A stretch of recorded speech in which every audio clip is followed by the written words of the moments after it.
Ladies, it's Karen, and I thought that I would share with you the progress that I've made on my Smash book.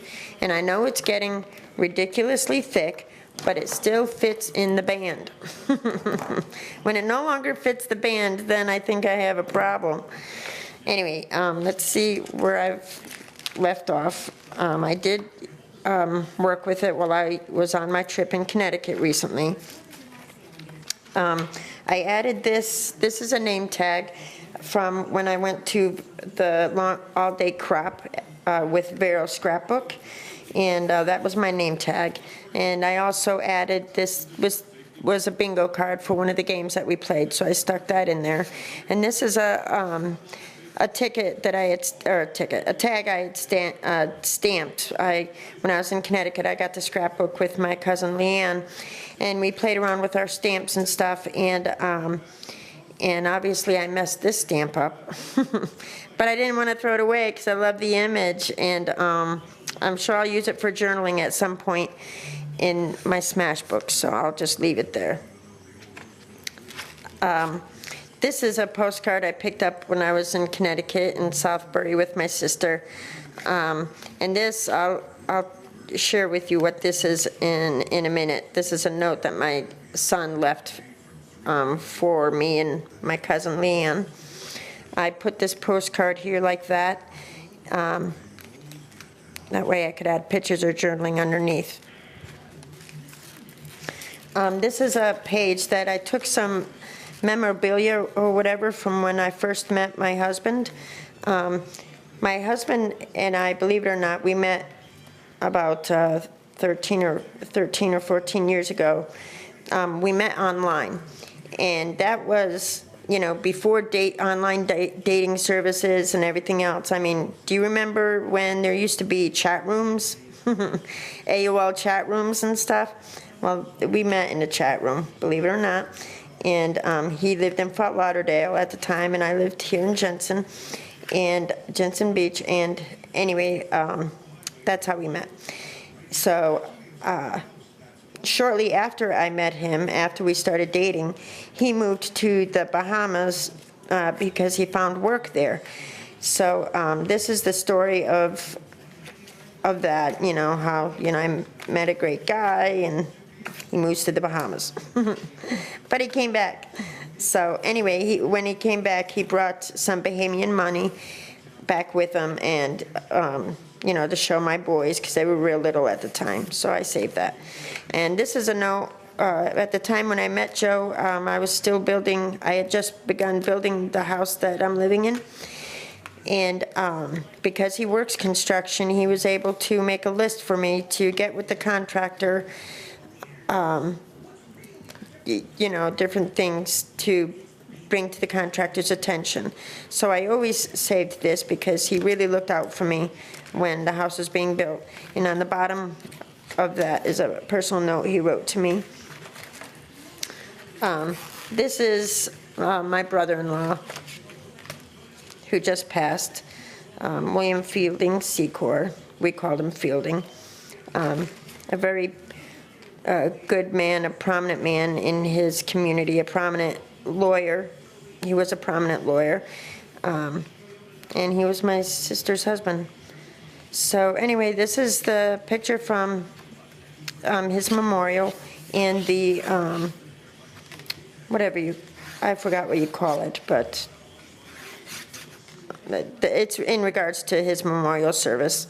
This is a picture of him, and this is a picture of him and my sister one time when they had come down here a few years ago.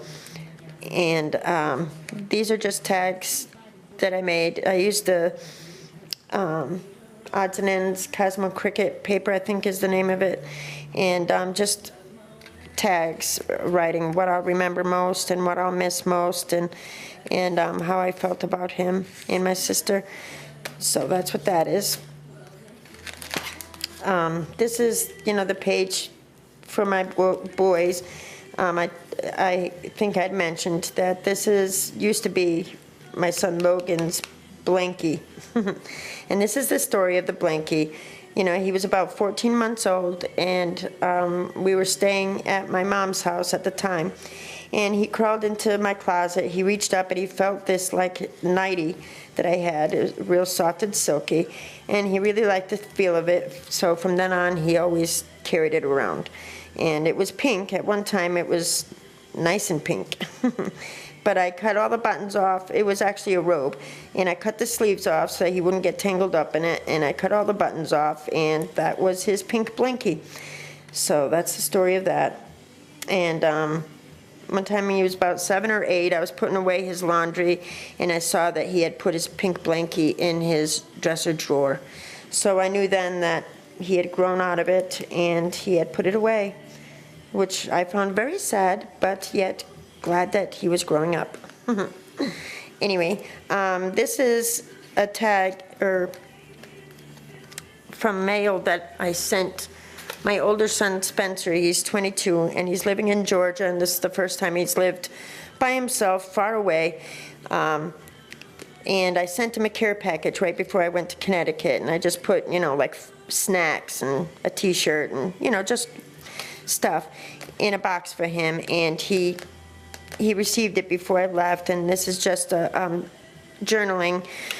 It was so cute when he got it. He said it made his month, that he was so thrilled to get it. And I thought it was a boring box because I put stuff like Tylenol and ibuprofen in there too.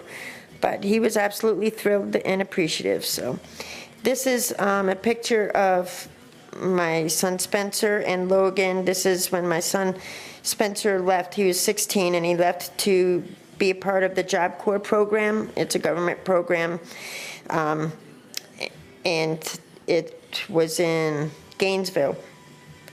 So this is the morning that he left. He was going to catch a bus to go, and Logan was saying goodbye, and the picture came out all blurry and stuff, but I just love this picture, and I just love that picture. And this is a couple of tags I wrote out, you know, why he was going to Job Corps, and you know, what was going on and how I felt about him leaving at that time, you know. So that's that page. This is, hold on, there we go.